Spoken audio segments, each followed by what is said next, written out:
नमस्कार साथियों, आपका स्वागत है देव की बात चैनल में। आज हम एक ऐसे मुद्दे को लेकर आए हैं जिस मुद्दे पर बात तो सभी करते हैं और जिससे परेशान भी सभी हैं, पर बातें करके ही रह जाते हैं। उस विषय पर काम कोई नहीं करता है। और जैसे कि हम बात कर रहे हैं कृषि की, बागवानी की। हम बातें तो बहुत करते हैं कि रासायनिक कृषि हमें नहीं करनी चाहिए, रासायनिक खाद, रासायनिक दवाओं का प्रयोग नहीं करना चाहिए, ये नुकसानदायक हैं, इनसे बीमारियां होती हैं। पर क्या वास्तविकता में हम ऐसा करते हैं? क्या हम इन चीज़ों को मानते हैं? आज हम पहुँचे एक ऐसी जगह जहाँ पर हमारे हृदय भाई इसी बात को लेकर धरातल पर काम कर रहे हैं और वो करके दिखा रहे हैं कि जैविक क्या होता है, कैसे काम होता है, किस तरह से फसल में फ़ायदा मिलेगा, किस तरह से आपको लाभ की खेती बनाना है, किस तरह से आपको उन जैविक तरीकों को अपनाना है और कैसे लाभ कमाना है। तो आइए आपको मिलवाते हैं हमारे हृदय जी से। आपका स्वागत है हमारे चैनल में। जी नमस्कार। जी नमस्कार। चैनल के द्वारा सभी किसान मित्रों को नमस्कार। मैं हृदय लोधी, ग्राम त्योरी, तहसील गुलाबगंज, जिला विदिशा का रहने वाले हैं। जी बहुत बहुत स्वागत है आपका। सबसे पहले हम बात करेंगे कि आपके दिमाग में ये कैसे आया कि हमें इस विषय पर काम करना चाहिए, कि हमें जैविक की ओर जाना चाहिए, हमें रासायनिक छोड़ना चाहिए। ये कैसे आया आपके दिमाग में? कैसे आपने इसकी शुरुआत की? जैविक के लाना, जैविक की तो ऐसी यही का 2018 में जब राजीव दीक्षित जी को सुना था, जब से जैविक को एक कीड़ा दिमाग में चल रहा था, फिर जाके लेके धीरे धीरे मोबाइल पे वीडियो देखना शुरू करो और जहाँ पे रिसर्च चालू भाई, तो चलत चलत चलत चलत फिर बागवानी लगी कि बागवानी में पैसा मायने, तो पैसा कैसे कमाओ जाए। ठीक है। तो अपने गेहूँ चावल जिनसे देखो कजा में एक हद तक पैसा हो जाए के बाद फिर ज़्यादा से ज़्यादा कमाने तुम्हें, तो फिर बागवानी में जाना पड़ेगा। और बागवानी से भी ज़्यादा पैसा फिर दूसरी फसलों में, तो बागवानी से शुरुआत करी, तो बागवानी में जो है फिर भटा लगाया हमने अब की बार। अच्छी बात है। तो जैसे आपने अभी नाम लिया बीच में कि आपने सबसे पहले राजीव भाई को सुना। हाँ, तो क्या आप हमें उनके बारे में बताएंगे कि वो कौन है, क्या है और कैसे आपको उनको सुनकर प्रेरणा मिली? राजीव भाई अब जा रहे तो जब सुने हैं तो वे तो एक बहुत ही क्या बताएं क्रांतिकारी भगत सिंह जी के द्वार पर चले वाले व्यक्ति थे और उनने भारत में बहुत सी क्रांतियाँ जगाई। मैंने में ऐसा इतना हमने सुनी और जो अपने लायक हदी का जो कर सकते हैं वहाँ कर वो शुरू कर दो। चलिए बहुत अच्छी बात। तो 2018 में आपने उनको सुना। हाँ, और काम कब से प्रारंभ किया धरातल पे? 2018 के बाद 2022-23 से अपन खेती में बिन की नियमों और अप्लाई करो शुरू करो तो धीरे धीरे 22-23 में। हाँ, इतना समय क्यों लगा? अब वो अपनी मानसिक स्थिति समझ लो या फिर जो भी समझ लो कि आप नहीं कर पाए, बस मोबाइल चलाना देखना और फिर सोचत रहना और सोचने के बाद 4-5 साल बाद अपन खेती पे उतार शुरू कर पाए। चलो अच्छी बात है, बहुत अच्छी बात है। और तो क्या राजीव भाई के बारे में आप हमें और कुछ बताना चाहेंगे, और कोई जानकारी देना भाई चाहेंगे? के बारे में ज़्यादा तो कुछ नहीं बता सकें, हमें उतनी ज़्यादा रिसर्च नहीं। हाँ जाइए जैविक पे बोलते थे, जैविक और अपने आयुर्वेद पे काफ़ी बोलते थे। वे तो बहुत सी चीज़ों बोलते थे लेकिन अपने दिमाग में इतनी बस की नहीं है कि इनकी सब कुछ बता सकें। ठीक है, चलो अच्छी बात है। तो सबसे पहले जैसे मान लीजिए आपने 2022-23 से काम स्टार्ट किया तो सबसे पहले क्या काम स्टार्ट किया आपने जैविक के मामले में? सबसे पहले राजीव भाई जो बताते जीवामृत बनावे का 200 लीटर पानी में गोबर, गुड़, गौमूत्र और बेसन ये डाल के घोल बना के और अपने खेत में चलाओ। इससे आप हमें और अच्छे से समझा सकते हैं कि जीवामृत क्या है और ये क्यों बनाना है और इसका क्या उपयोग है? जीवामृत बनावे के लाने फिर जो टंकी में बनावे का ये बनाई थी वो पहले आप हमें ये बताइए जीवामृत है क्या, क्यों बनाना जरूरी है? जीवामृत में जो धरती में जो बैक्टीरिया होते हैं 16 प्रकार के, और 16 प्रकार के नहीं कई प्रकार के जो कि फसलों का जाए उपयोगी होते हैं। तो वे अब बता दें कि ये अपनी मिट्टी में से धीरे धीरे रासायनिक उपयोग करत करत कम हो चुके हैं। तो वे गोबर में ये सूक्ष्म जीवाणु में भरपूर मात्रा में रहते हैं। तो बाय यदि अपन एक कल्चर बना के खेत में जब चलाते हैं तो वे बैक्टीरिया पूर्ण रूप में आते हैं तो वैसे DAP, नाइट्रोजन, फास्फोरस, पोटास ये सब उठा के पौधे का अप्लाई वो भोजन के रूप में देते हैं। कुल मिलाकर मतलब हम ये कह सकते हैं कि जीवामृत जो है ना वो पौधों को और मिट्टी को ना पोषक तत्वों की पूर्ति करता हाँ। है ना। यानी एक तरह से भोजन है इनका, हाँ भोजन है ना, संपूर्ण आहार कह सकते हैं उसको। ठीक है, अच्छी बात है। तो इसको कैसे बनाते हैं? मैं बनावे के लाने 200 लीटर पानी, 10 किलो गोबर और 2 किलो गुड़ ठीक है। और 200-250 ग्राम बेसन, ये सब चीज़ों मिला के 7 दिन तक बाद घुमा के ऊपर बाय खेत में पानी के संगे चला हो जाता है। जो हमने लगभग जैसे मान लीजिए आपने 200 लीटर पानी लिया, 10 किलो गोबर लिया और आपने जो गुड़ लिया, बेसन लिया, जो सब चीज़ें ली, तो ये कितनी ज़मीन के लिए बना? ये वे बता दें 1 एकड़ के लिए, लेकिन हमने भाई एकड़ मतलब बीघा में? बीघा में अपने 2 बीघा मतलब 2 बीघा मान के चलो। हाँ। यानी कि आपने 200 लीटर पानी में 10 किलो गोबर मिला के और जो बाकी चीज़ें मिला के जो जीवामृत तैयार किया वो आपका 2 बीघा के लिए हुआ। तो ये एक ही बार देना है एक फसल में या कितनी बार देना पड़ता है? जगह आए तो वे बताना हर पानी के साथ चलाओ, लेकिन हमारा अनुभव जो हम बताएं वहाँ में हाँ। पहली बार हमने करो और हमने वहाँ लगभग आधे बीघा में पानी के संगे चलाओ, कछु स्प्रे करो। ठीक है। तो वहाँ में कोई ज़्यादा हम परिणाम पर नहीं जा पाए, तो फिर घर वालों की खूब सी बातें सुनी। तो एक ही बार किया दिया था कि 2-3 बार दिया था जी? एक बार पानी के साथ दिया था और एक बार स्प्रे में किया था। जो पूरे रूप से करना है तो वो पूरे रूप से हम नहीं कर पाए। अच्छा, राजीव भाई ने कितनी बार बताया, मतलब एक फसल में कितनी बार देना? वो बोलते थे हर पानी मैंने 3 बार पानी देते हैं, 3 बार दो भाई। अच्छा, अगर 3 पानी कर रहा है तो 3 बार दो, 5 पानी कर रहा है तो 5 बार दो। दो। जितने पानी दोगे उतनी बार ही वो पानी के साथ जाना चाहिए। हाँ, और बार 15-15 दिन में स्प्रे करने चाहिए बाबा। तो फिर उसके बाद आगे क्या होगा? आगे कहा है कि परिणाम तो सही मिले नहीं है, तो घर वालों की खूब बातें सुनी। जे के बाद फिर हम 1-2 साल का ये फिर ठप होगा वहाँ काम जैविक बारों। तो फिर केवल मोबाइल में देखने के चलो कभी करेंगे जब मौका मिलेगा और अलग से। तो करत अब 2025 में फिर तनक शुरुआत कर पाए। तो अब की बार लेकिन ना पूर्ण जैविक करो ना पूर्ण रासायनिक करो, मिक्स, दोनों को मिक्स बीच में खड़ो करो। बहुत अच्छी बात है। ये भी अच्छा है कि दोनों को मिक्स करके मतलब प्रयोग प्रारंभ किया है। अपनी फसल को उत्पादन ना गिरे और अपनी आर्थिक हानि नहीं होना चाहिए कुल मिला के। और धीरे धीरे जैविक भी हो जाए। फिर वहाँ पर थोड़ी और रिसर्च करी और मोबाइल द्वारा दोबारा से पता लगो कि अपने पौधे का है मुख्य रूप से फास्फोरस चाहिए, तुम कैसे दे रहे भाई वो मायना। यदि अपन गोबर पर्याप्त मात्रा में दे दें बचो भाव तो वो गोबर से उठा लगो। यदि गोबर पर्याप्त मात्रा में नहीं दे पा रहे, बैक्टीरिया नहीं दे पा रहे अपन पर्याप्त मात्रा में, तो तुम आप पौधा ना वृद्धि करे हो ना विकास करे हो और तुम उत्पादन में कहीं ना कहीं जाके घाटो खा ले। सबसे पहले आप हमें ये बताइए, मान लीजिए हमें जैसे कोई फसल लेनी है तो उस फसल के लिए मिट्टी का चयन कैसे करते हैं? मिट्टी तो ज़्यादातर लगभग, या मिट्टी का आप परीक्षण वगैरह करवाते हैं? ये मिट्टी को कैसे जांच करते हैं कि मतलब किन चीज़ों की इसमें कमी है?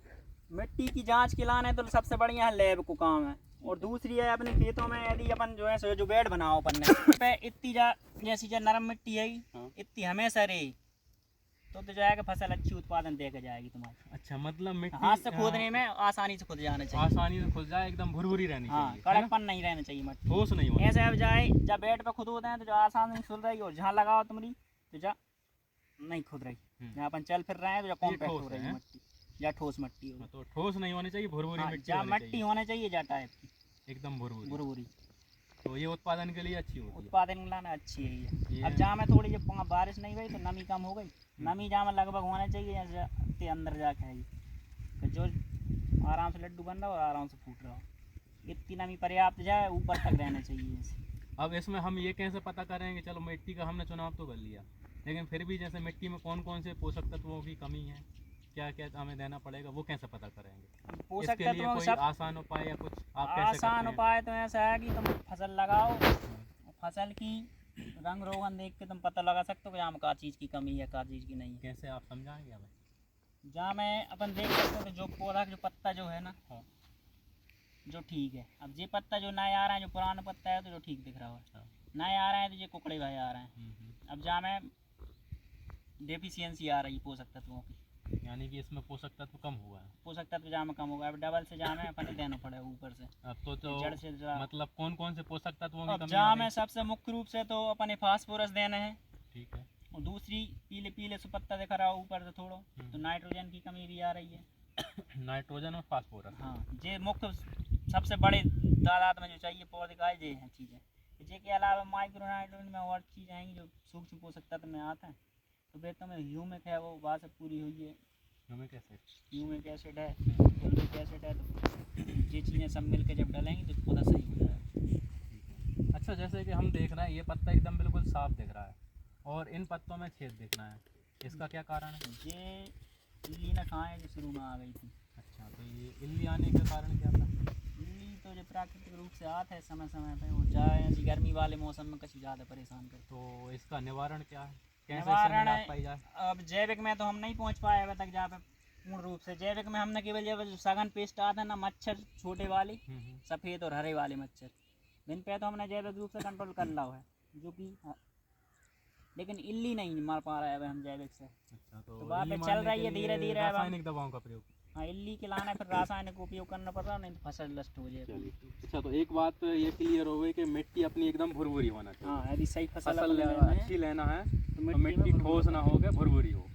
और पोषक तत्वों की कमी हम पता कर सकते हैं पौधों को देखकर।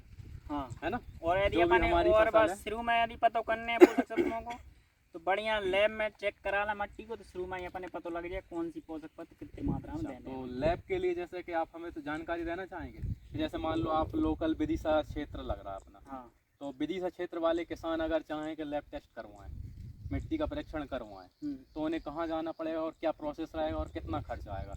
विदिशा मंडी में आप विदिशा में तो सही से मट्टी की जांच हो नहीं रही है। एक बार हमने कराई थी तो ना तो रिपोर्ट मिली थी हमें ठीक ठाक, ना कछु अब परिणाम सही बता नहीं सके। जाकर आ जाए, अब धीरे धीरे चल रहे हैं अब अगली साल तक। और कोई आसपास मेट्रो सिटी? कोई मेट्रो सिटी या भोपाल बन रही है, भोपाल में देखते हैं यदि जांच उपलब्ध हुई है तो अगली साल गर्मी में हम खुद कराएंगे।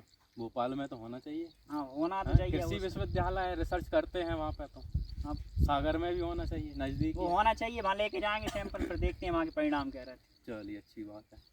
तो मिट्टी का चुनाव हो गया, ठीक है। दूसरा पोषक तत्वों का पता करना है, तो फसल देख के भी हम पता कर सकते हैं। हाँ, कौन सी चीज़ की कमी हुई है वो देख के अपन की फसल बचा सकते। फसल लेने के लिए मान लीजिए हम तैयार कैसे करें ज़मीन को, खेत को कैसे तैयार करते हैं आप? ज़मीन तैयार करे लाने के पहले तो अपन यदि कोई ने पिलाव नहीं कराए 2-4 साल से, तो पिलाव करा लाएं, नहीं तो बखर के बढ़िया और बेड बना के जैसे भी बना पा रहे हैं अपन। यदि मशीन उपलब्ध है तो मशीनों से कर लो, नहीं फिर फावड़े से बनाओ। यदि छोटी जगह में कर रहे हैं तो फावड़े से कर सकते हैं। यदि बड़े ज़मीन में कर रहा हो कोई, तो फिर बाकी लाने मशीनरी ज़रूरी है। चलिए, अच्छी बात है। तो अब हम बात करेंगे, आपने ये बैगन लगाए हैं यहाँ पर, है ना? भटे की फसल ले रहे हैं आप।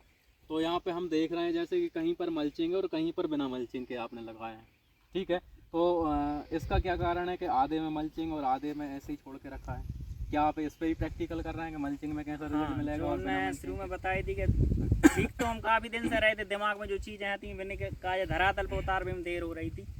तो मल्चिंग को देखो, तो मल्चिंग पे जो बताते हैं कि मल्चिंग पे जो नॉर्मल बेड बनाते हैं वहाँ से लगभग 1.25 और यदि और अच्छे से केयर हो जाए तो 1.5 से ज़्यादा भी फसल ले जा सकते। तो हमने फिर प्रैक्टिकल के लाना केवल पूरी शुरुआत करी। मल्चिंग को रोल लेके आए, मल्चिंग लगाई कच्ची जगह में खाली बेड रखी। तो कच्चू में फिर मक्का लगाई, मक्का के संग 6 फसली भी लाई जा सकता है कि नहीं लाई जा सकता। अब मैं आपसे ये जानना चाहूँगा, जैसे मान लीजिए आपने ये जगह का चुनाव किया कि इस जगह में हमें ये आप दिखाना, ये पूरी जगह वहाँ से लेके वहाँ तक कि ये पूरी जगह में आपने जो बैगन लगाए, ठीक है। उसके बाद क्या करेंगे हम? उसके बाद हमारा पौधा लग गया, जी गया, उसके बाद इसमें पानी देखते रहेंगे। यदि पानी ऊपर से बारिश के भर कर रहे हैं आप, तो पानी मेंटेन करिए। मान लीजिए इसमें नमी कितनी रखना है हमें? नमी एकदम बोई चाहिए अपने, जो कि आराम से भुरभुरी मिट्टी रहे, लड्डू भी बन जाए और फूट भी जाए आसानी। चिपक नहीं होना चाहिए ज़्यादा। मतलब कि ये अपन बैगन जो देख रहे हैं, ये कितने दिन के हो चुके हैं? ये लगभग हो गए हमारे 13 अगस्त चल रहा हो, जो 50 दिन के हो गए हैं लगभग। यानी कि 50 दिन में। वो भी तारीख लिखी धरी है कि क्या तारीख के लगाए थे, तो भैया बता देंगे। ठीक। यानी कि 50 दिन के अंदर, 50 दिन के लगभग के है का ये फसल देख सकते हैं। 50 दिन में यहाँ पे आप दिखाइए, ये देखो फूल भी आ रहा है, फल भी लग रहा है, और पौधे की ग्रोथ देखिए आप। तो मल्चिंग वाले पौधे की ग्रोथ देखिए कितने भयंकर तरीके से, ये देखिए डालें फैल रही हैं।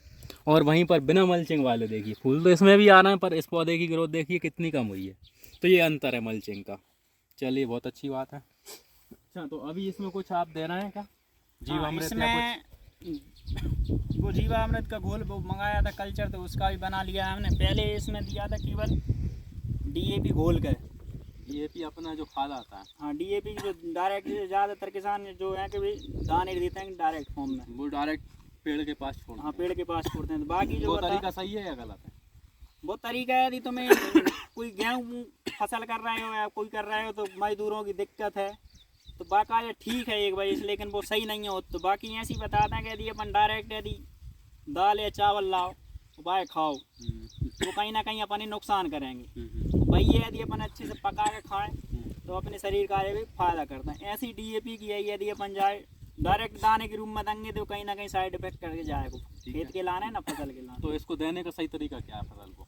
देने का सही तरीका है कि तो उसे आप घोल लो, घोल बना लो। हाँ, घोल बना के। कैसे घोल बनाना है, कितनी मात्रा में लेना? अब वो तुम जैसे भी दे सको, यदि प्रति पौधा डाल सको तो 200 ग्राम पानी में। खाद कितना? खाद लगभग इसकी आती है 8 ग्राम। 8, एक पौधा के लाना 8 ग्राम। हाँ, उसका भी पूरा वो मेंशन है, तो वो भी लिख के आप ही बता देंगे। चलिए ठीक है, अच्छी बात है।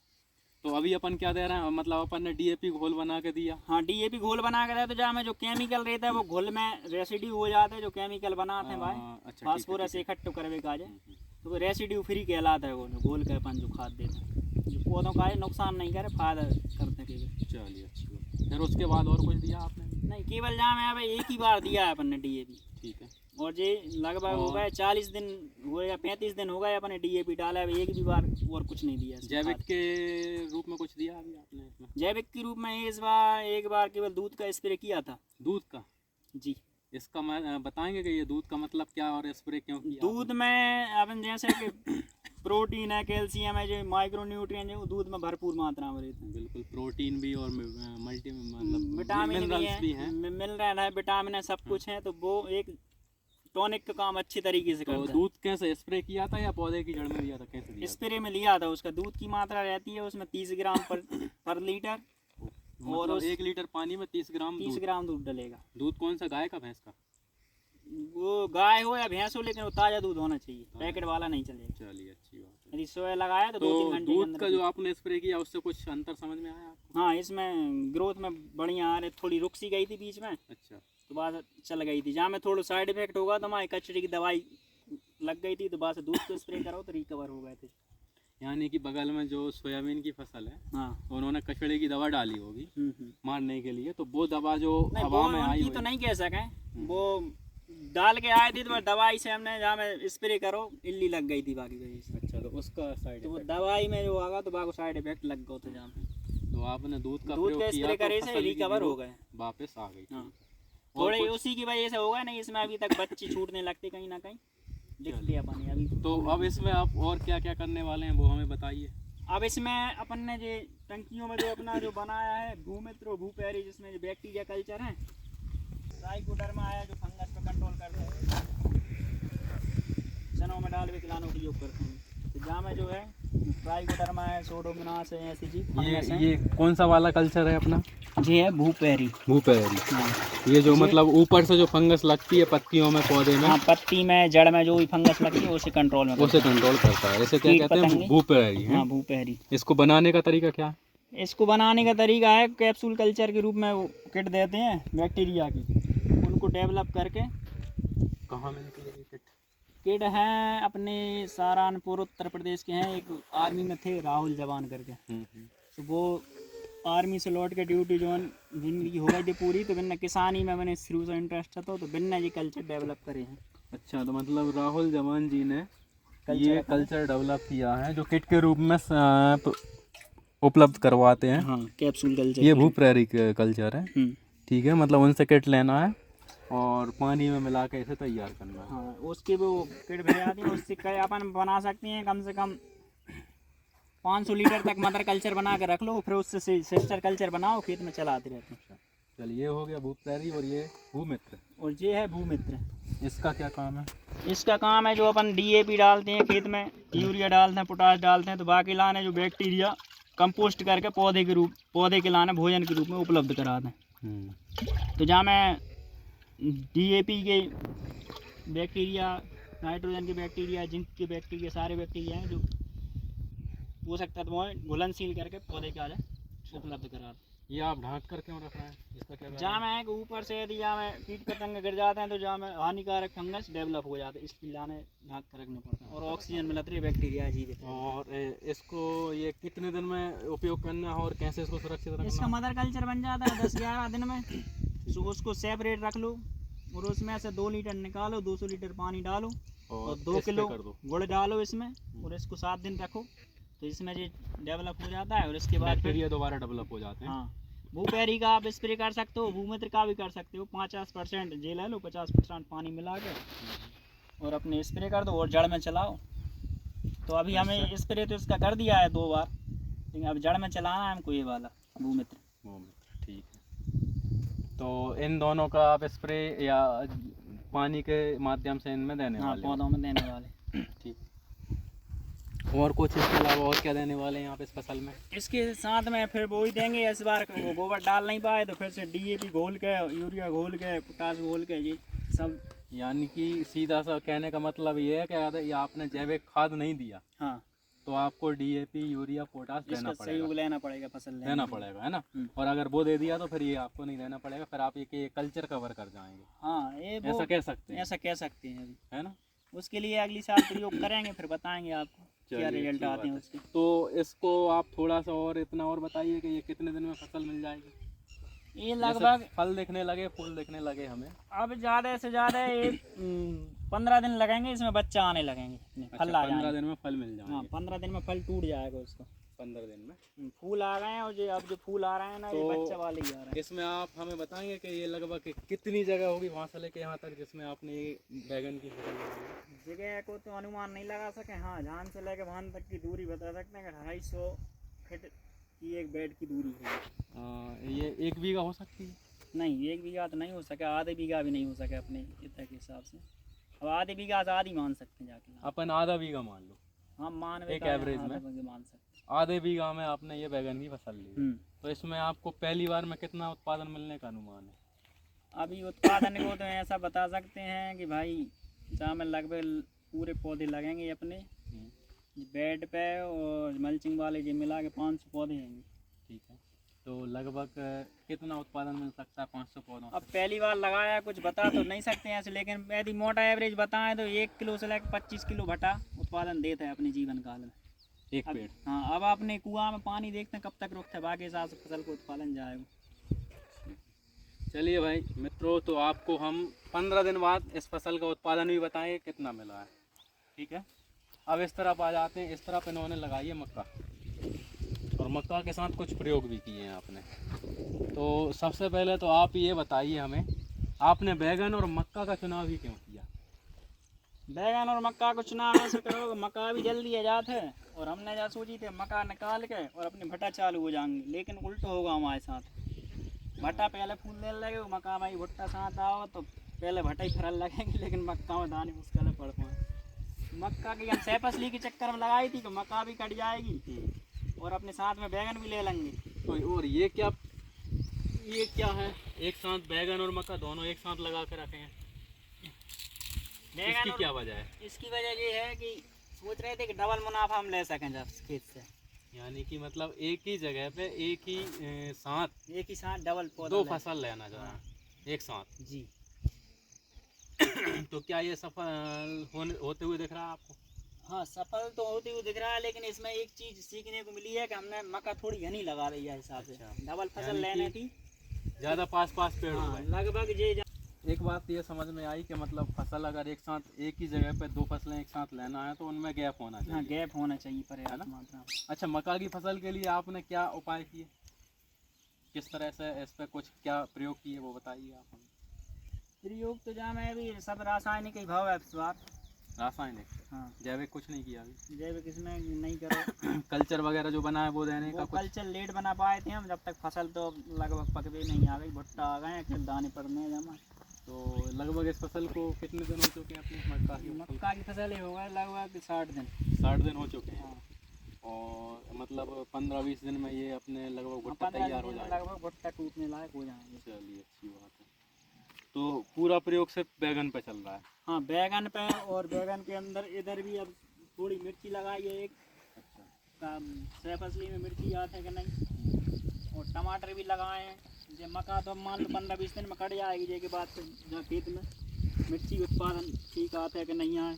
मिर्ची की पौध भी हम बो नहीं पाए थे, मर गई थी एक बार, तो जो गाँव में मिली है थोड़ी, अब जो डैमेज है, कुछ पुराने पेड़ लगे थे तो वे ठीक हैं। ये देखो, ये मिर्ची की पौध है जो आपने लगाई है। अब जा स्थिति पे है। अच्छा, ये पौध अभी कहना चाहिए ग्रोथ में थोड़ी सी वैसी हो रही है। नहीं, जा अपन ने कल ही ट्रांसप्लांट करवा जाको। अच्छा, ये कल ही लगाई है। हाँ, तो अब जाको 3 दिन में पता लगा होगा जब बच रही है कि मर रही है। और जो कुछ पुराने पेड़ लगे थे तो वो ठीक हैं अब। हाँ, वो तो बढ़िया अच्छे दिख रहे हैं। और टमाटर जो लगाए हैं तो टमाटर भी ठीक कंडीशन में है। तो मतलब ये हम कह सकते हैं कि मतलब जगह वैसी की वैसी है, वही जगह है। एक फसल खत्म होने से दिख रही है तो हम दूसरी फसल की तैयारी उस जगह पे कर तैयारी सकते में। हैं। हाँ, मतलब हमें इंतजार नहीं करना है कि वो कट जाएगी, खेत को साफ करेंगे, फिर दोबारा बनाएंगे, फिर फसल लगाएंगे। जी, ऐसा नहीं करना है ना। अपन पे यदि पौध उपलब्ध है तो अपनी मक्का आ गई तो जहाँ में लगा के जो अपना प्रयोग चल रहा हो, जहाँ में सफलता मिलते नहीं मिलते वही तो अलग ये एक विषय है। प्रयोग चल रहा है। हाँ, इसमें कितनी सफलता मिलती है ये इसके बाद पता हाँ, चलेगा। इसके बाद पता इस चलेगा। फसल को लेने के बाद हम्म। कि ये सफल हो रहा है प्रयोग या नहीं हो रहा है। ये आपका टमाटर की ये टमाटर है ना। टमाटर तो कंडीशन में ऐसे लग रहे हैं कि अपने फल सकते हैं। टमाटर तो फल जाएंगे दिख रहे हैं। तो ये आपने दोनों फसल हैं और सबसे मेन फसल है आपकी बैगन। सबसे मेन फसल है बैगन, जहाँ पे जिस पे आप प्रयोग कर रहे हैं। जिस सब प्रयोग चल रहा है जहाँ पे। चलिए अच्छी बात है। और हमारे किसान भाइयों को आप कुछ सलाह देना चाहेंगे बैगन के बारे में? बैगन के बारे में सलाह है का हम खुद पहली बार नए नए हैं जहाँ में है, तो फिलहाल में जैविक के मामले में, जैविक के मामले जैविक के मामले में कि जैविक में और क्या कर सकते हैं, क्या अच्छा रहेगा उनके लिए? जैविक के मामला में भरपूर मात्रा में पहले खाद डालें और जो कल्चर एडवांस में बना के रखें। जैसे हम लेट हो गए इस बार, यदि ये तो पहले से उपलब्ध होते। मान लीजिए कि जैसे मैं एक किसान हूँ, मुझे 1 बीघा में बैगन लगाना है, तो उसके लिए सबसे पहले मुझे क्या तैयारी करनी चाहिए? सबसे पहले तो नॉर्मली खेत तो सब वहाँ का ही लेते हैं। सबसे पहले अपन गोबर की उपलब्धता चाहिए, अच्छा पचो भाव, यदि वर्मी कंपोस्ट मिल जाए या फिर बैक्टीरिया से बनो भाव कंपोस्ट खाद मिल जाए, ठीक है, तो वो मिल जाए तो सबसे बात है। अच्छा कुछ नहीं है फिर ठीक है। खेत सबसे पहले वो डाल दिया। सबसे पहले खेत में वो भी पहले गर्मी में नहीं डालना, लगा भी से अपन जैसे ही आखिरी में जो बेड बनाते हैं वहाँ से पहले डाल के और फिर जो बेड बना ले जाए। ठीक है, मतलब कि 2-4-8 दिन पहले। हाँ, 8 दिन पहले खाद डालो, बेड बना के जैसी बारिश आ रही है तुम पे पानी उपलब्ध है तो तुम पहले ही लगा सकते हो। अच्छा, और उसके लिए कल्चर की तैयारी कब से करना, कैसे करना? कल्चर लगभग 7 दिन में बनते हैं, तो तुमने पौधे लगावे से 7 दिन पहले, यदि तुमने तारीख सुनिश्चित करिए बाद तारीख से लगाने के बाद 7 दिन पहले तुम कल्चर तैयार कर लो। ठीक है, ये भी अच्छी बात है। और एक चीज़ और है कि अपन जहाँ में यदि ज़्यादा स्लोप में लगा देना कोई सी फसल और अपने पास ड्रिप नहीं है, तो जहाँ में पानी की भी ज़्यादा समस्या आती है। जैसे जहाँ अपनी जो फसल है जहाँ से उधर नीचे के साइड जो दिख रहा हो कचरा सो वह साइड थोड़ा सिंपल सा खेत है, पानी हिल के चलता है, जहाँ से पानी रड़कता है वहाँ साइड, तो जहाँ नमी जल्दी चली जाती है जहाँ की, तो ये पौधे थोड़े कम ग्रोथ पाएंगे। और वहाँ नमी ज़्यादा है। वहाँ नमी ज़्यादा है, चलो वहाँ चल के अपन देखते हैं ग्रोथ बढ़िया पकड़े हैं पौधे। यानी कि पानी का भराव। हाँ, ना तो एकदम भरो रहना चाहिए खेत है तो रोए का अपन जब भरें तो भरा जाए और जब निकालें तो निकल जाए, अपनी मर्जी से पानी चलने चाहिए। यदि अपने आप चल रहा हो तो बहुत कहीं ना कहीं नुकसान देगा ज़्यादा। और नहीं तो फिर ड्रिप लगाओ। हाँ, ड्रिप यदि अपने पास उपलब्ध हो रही है तो ड्रिप लगा लो, तो फिर बात है पानी भी कम खपत होता और खरपतवार भी फालतू की नहीं होगा समय समय। और फसल का उत्पादन भी बात है बढ़िया आता है कि पानी अपन मेंटेन जब चाहिए जब दे देते हैं, लेट लपेट नहीं हुए। चलिए, तो ये वो जगह आ गई जहाँ पे नमी अच्छी है। जहाँ पर नमी अच्छी है तो ये सब पौधे जहाँ अच्छी ग्रोथ पकड़े हैं वहाँ की अपेक्षा, ऊपर की अपेक्षा। जहाँ में ये पत्ता वहाँ थोड़े कमज़ोर से दिख रहे हैं, जहाँ बढ़िया हेल्दी दिख रहे हैं पौधे, जो नमी सही है ये तो है, पर कुछ तो अंतर नज़र आ रहा है। मान लीजिए यदि यहाँ नमी अच्छी अच्छी है तो फूल में ग्रोथ भी अच्छी है। तो इसके बाद अगला वीडियो आपको मिलेगा इस फसल के ऊपर, जब 15 दिन बाद ये फसल तैयार हो जाएगी टूटने के लिए, तब हम आपको इसका एक अगला पार्ट भी दिखाएंगे कि इस जगह में 500 पौधों में कितनी फसल प्राप्त हुई है। पहली बार तुड़ाई में तुड़ाई ऐसी है कि बैगन की हफ्ता में लगभग 2-3 तुड़ाई चलते हैं और हर मतलब एक बार की तोड़ाई में आपको ये जजमेंट मिल जाएगा। पहली बार में कितनी आएगी फिर अगली बार में कितनी आएगी, टोटल 80 पे जाकर मिल जाएगा। पास में जो सोयाबीन यदि अपन जहाँ पे चर्चा करें,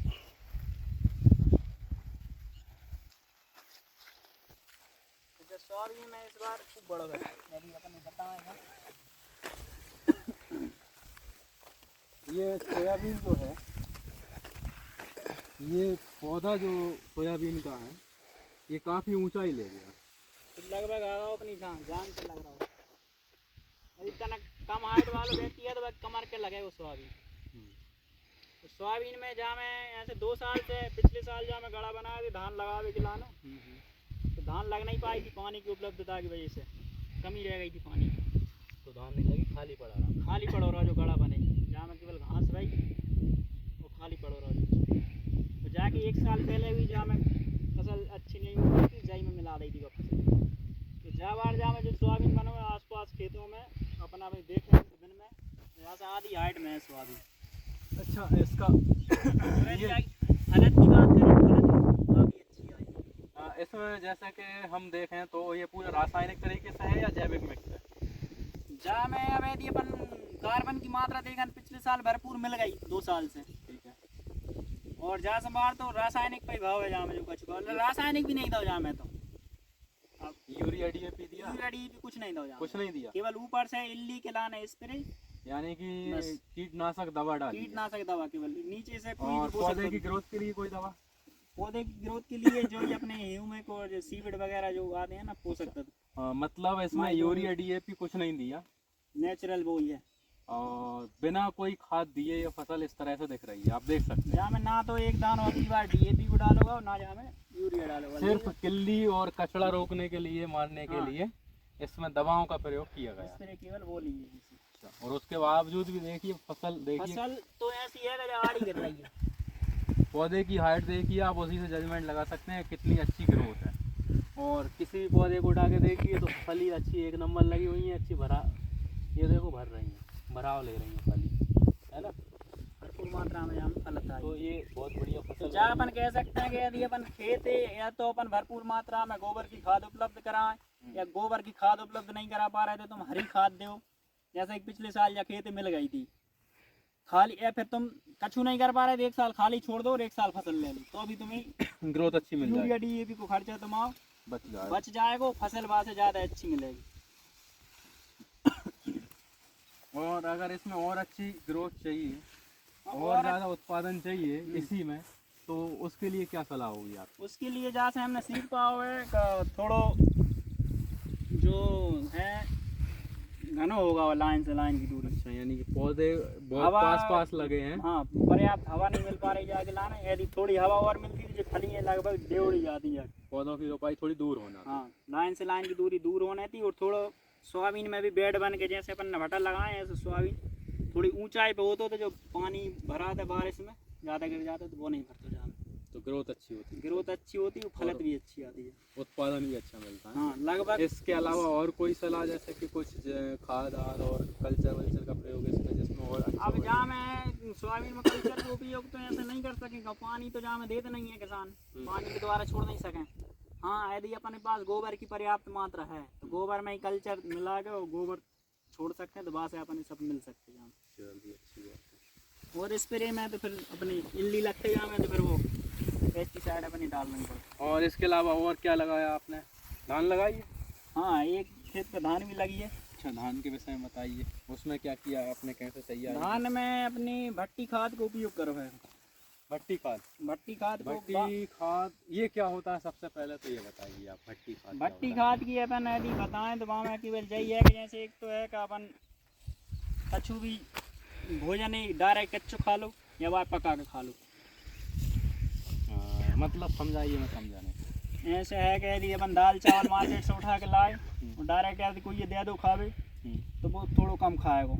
भूख लगी है तो खाएगा तो सही, लेकिन क्या है, चलो भैया हम जने ज़्यादा नहीं खाओ। भोजन से मतलब मैं इसलिए नहीं समझाता, मान लीजिए जैसे आप हरी सब्जी है वो कच्ची भी खा सकते हैं, आप पका के भी खा सकते कच्ची खाते हैं यदि भाई ज़्यादा मात्रा में खा लेते हैं तो पेट में गैस बनता है। हैं, यानी कि बाकी पचाने संगे- में दिक्कत आती हाँ सब्जी खाएं, हाँ फल है, है, उसमें प्रोटीन ज़्यादा होता है पचने तो में उस दिक्कत। पचने में दिक्कत आती है, इसलिए सब्जी उसे पका के हाँ खाना फल जरूरी तो अपन खा सकते हैं भरपूर मात्रा में, यदि तुमने सब्जी खा ली कच्ची है।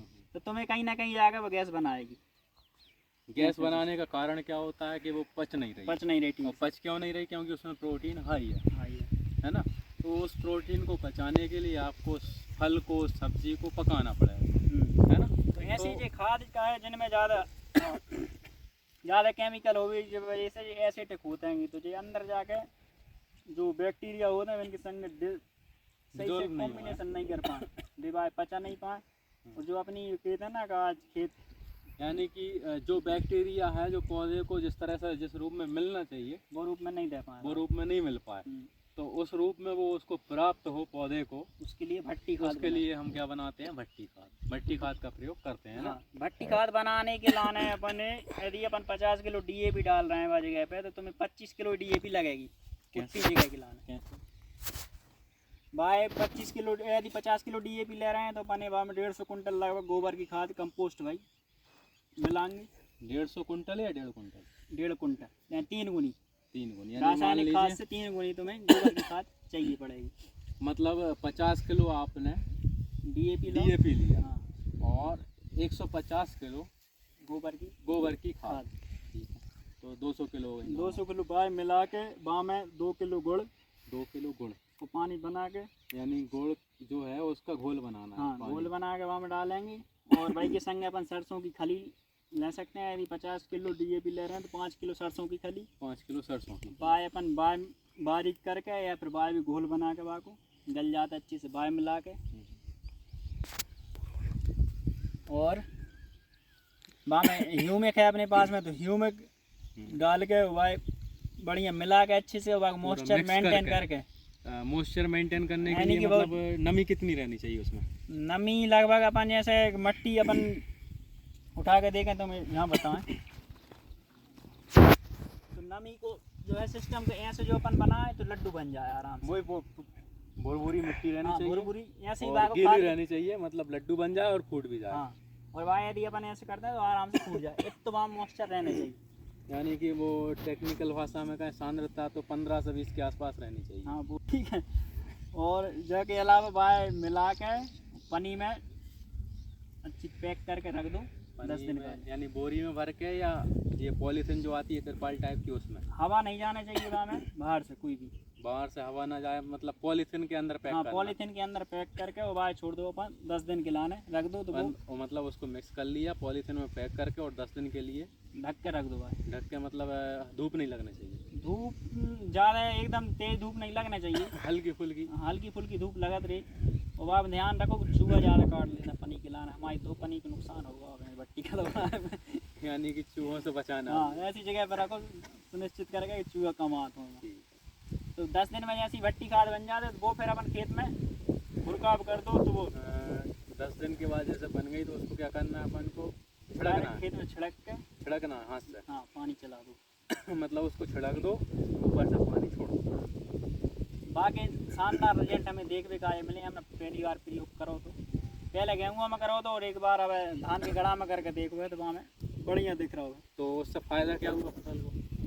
फसल को फायदा है कि वहाँ में जो जाएगी हरी हरी हरी देता है, पीली नहीं दिख रही, ग्रीन डार्क ग्रीन रहेगी अच्छी तरीके से, और पीलोपन नहीं आ रहा। और एक और हमने बगल में ही डायरेक्ट खाद भी दावा है, वो भट्टी खाद कम जगह में दावा, तो वहाँ में अपन ने भट्टी खाद जितने में दावा वहाँ 1 महीना होगा लगभग, बाकी अब जो है ग्रीन भी अब बनी है बाकायदा। और जे में अपन ने डायरेक्ट दाव तो वहाँ को 20 दिन बाद ही अपने कम होने लगता है, पीली पीली समझ में आने लगता है, डबल से खाद बाय चाहिए। अच्छा, मतलब कहने का मतलब ये है कि आपने जिस जगह पे जिस फसल में भट्टी खाद दिया है वो फसल में पीलापन नहीं आएगा, उसको पोषक तत्व पूरे मिल गए, ज़्यादा देर तक जाएगा वो मतलब ज़्यादा लंबे समय तक पोषक तत्व उसके पास रहेंगे। हाँ, और जिसमें अपन ने डायरेक्ट यूरिया DAP दिया है वो जल्दी पीलापन आएगा, उसको दोबारा जल्दी से तुम्हें खाद देना पड़ेगा, नहीं तो फसल तुम्हारी फिर कमजोर पड़ेगी। यानी कि मतलब आपका लागत कम होगी और कम से कम खाद भी देना। हाँ, लगभग लागत तो जब मान लो हमने प्रैक्टिकल जो देखो होगा खेत में का 1 बीघा में डालोगे हमने 10 किलो DAP मान लो, और पास में ही जो डायरेक्ट खाद भुरकाव करो वहाँ में लगभग पहुँचेगा 20 से 25 किलो DAP। बाकी जो हरियाई है वहाँ से आवे भी ज़्यादा है, वहाँ में डबल खाद भी डालोगे और लेकिन उसके बाद ही पीलापन। हाँ, और उसमें मान लो 8 दिन बाद डालो तो हमने भट्टी खाद 8 दिन पहले डालेगा, तो 8 दिन बाद डालो तो वहाँ से 8 दिन पहले ही लगभग पीलापन आ गया। 20-25 दिन में पीलोपन दिखने लगता है अपने जो खाद डाली। और बहु 1 महीना से ज़्यादा बहुत ज़्यादा है वहाँ में पीलोपन हमें समझ में नहीं आ रहा। चलिए तो जो मित्रों हम आपको इनका जो जिस जगह पे इन्होंने भट्टी खाद का प्रयोग किया है जिस फसल में वो है धान, हाँ वो धान है, तो वो भी आपको हम दिखाएंगे अगले चलिए क्लिप में दिखाएंगे। अच्छा, उसके अलावा और क्या किया आपने धान में भट्टी खाद के अलावा? भट्टी खाद के अलावा तो और कुछ नहीं डालो वहाँ में, अब केवल भट्टी खाद को प्रयोग करके देखो। सिर्फ भट्टी खाद ही। और किसानों को क्या सलाह देंगे आप धान में भट्टी खाद के अलावा और क्या कर सकते हैं?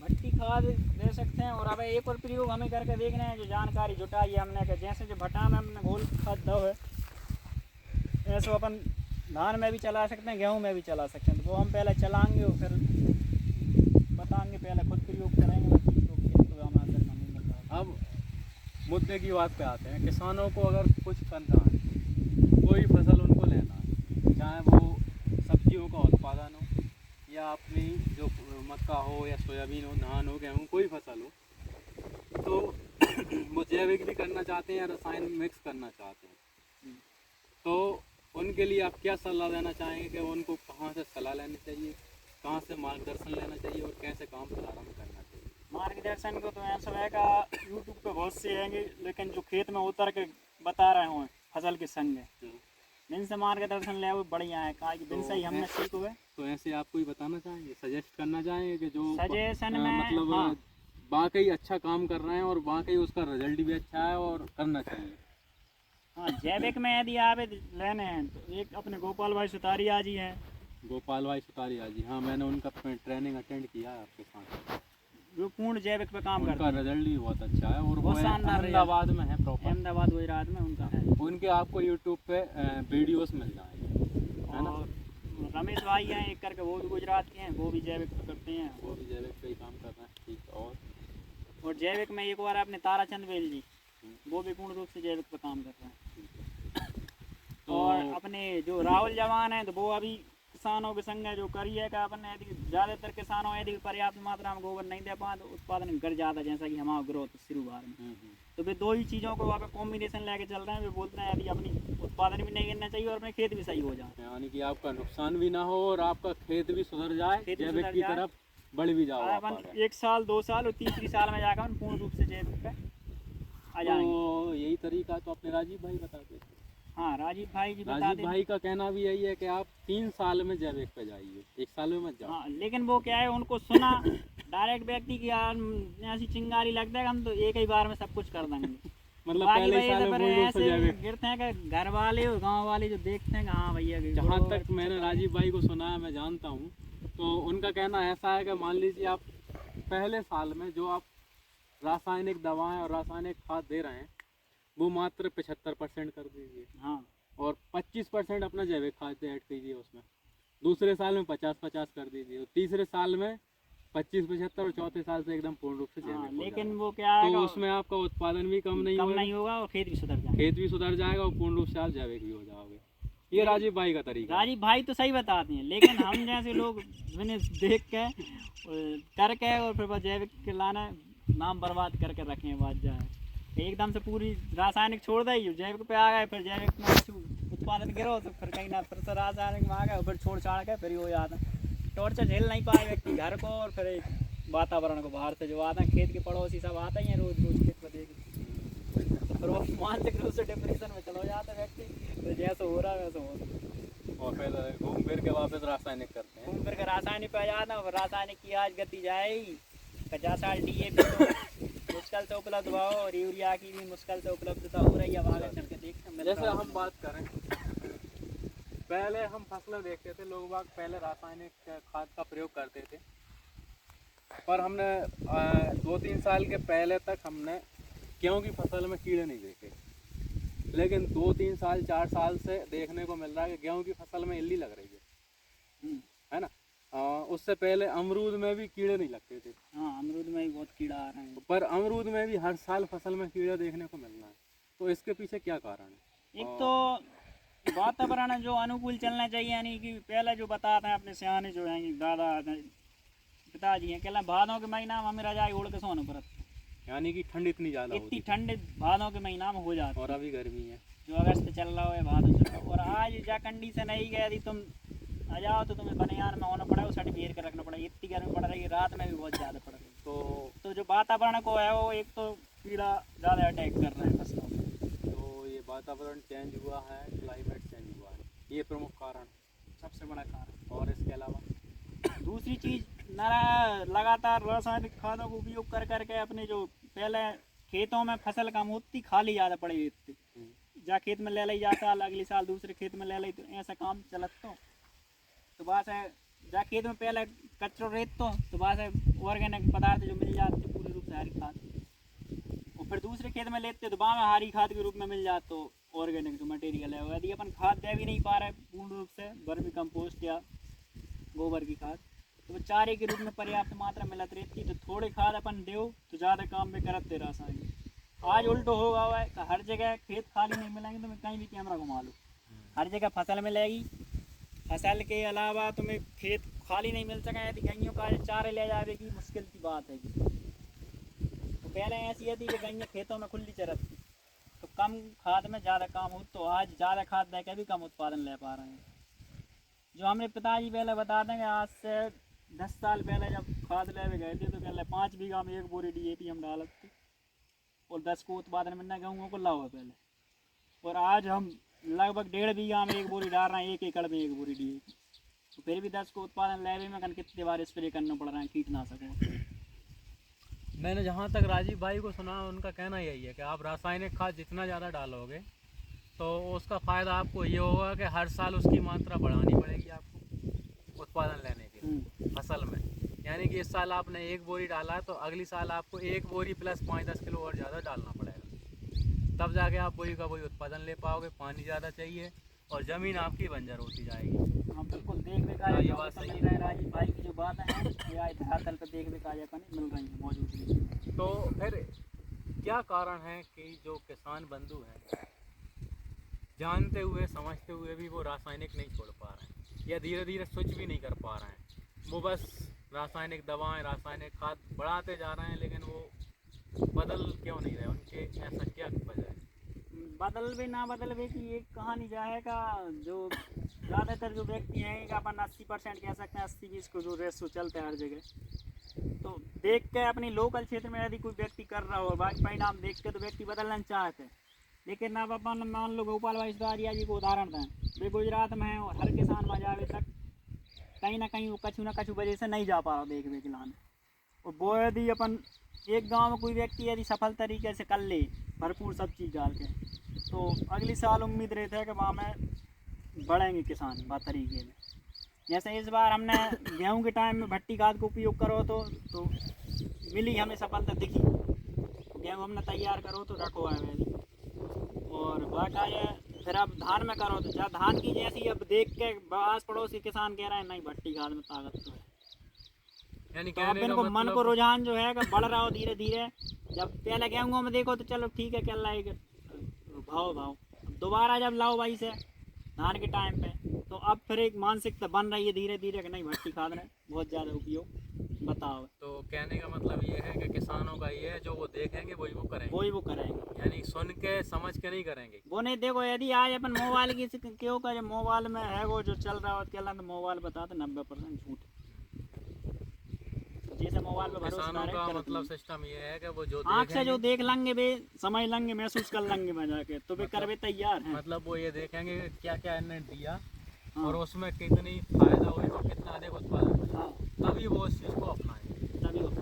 तो लेकिन किसी ना किसी को तो शुरुआत करना पड़ेगी, किसी ना किसी की शुरुआत करेगी तो तभी वो किसान का बदलाव आएगा। चलिए अच्छी बात है कि आप इस उसके लिए शुरुआत कर रहे हैं आपके लिए। तो आपने इतना कीमती समय निकालकर हमें जो समय दिया और इतनी महत्वपूर्ण जानकारी दी, इसके लिए हम आपके बहुत आभारी हैं। और आप हमारे साथियों को, जो हमारे दर्शक देख रहे हैं, उन्हें क्या संदेश देना चाहेंगे, उन्हें क्या सलाह देना चाहेंगे? नहीं, जहाँ मैं आप बोलेगा हम कीमती समय आभारी तो हमें कि तुम बड़ी दूर से आए, हमारे खेत तक विजिट करे, 3 लोग आए जहाँ तक किसानों को आए संदेश पहुंचावे के लाने। तो आखिर में बस जा बात कहते हैं कि जो सब हमारा प्रयोग चल रहा है और जहाँ में जो कछु होएगा वो हम तुम्हें समय समय पे बताते रहेंगे। जितनी भी जहाँ में उत्पादन आता है, जितना जहाँ में खर्चा आता है, और जब मक्का की जो छह फसली करिए जहाँ मक्का उत्पादन आता है तो अगली साल का जे, और अगली वीडियो में जो कछु जो अब फल जहाँ में लगाएंगे, कितना जहाँ में पहली बार में उत्पादन आ, वो सब हम वहाँ पे बताते रहेंगे। यही सब बातें से हम सबसे विदा लेते हैं। जय श्री राम।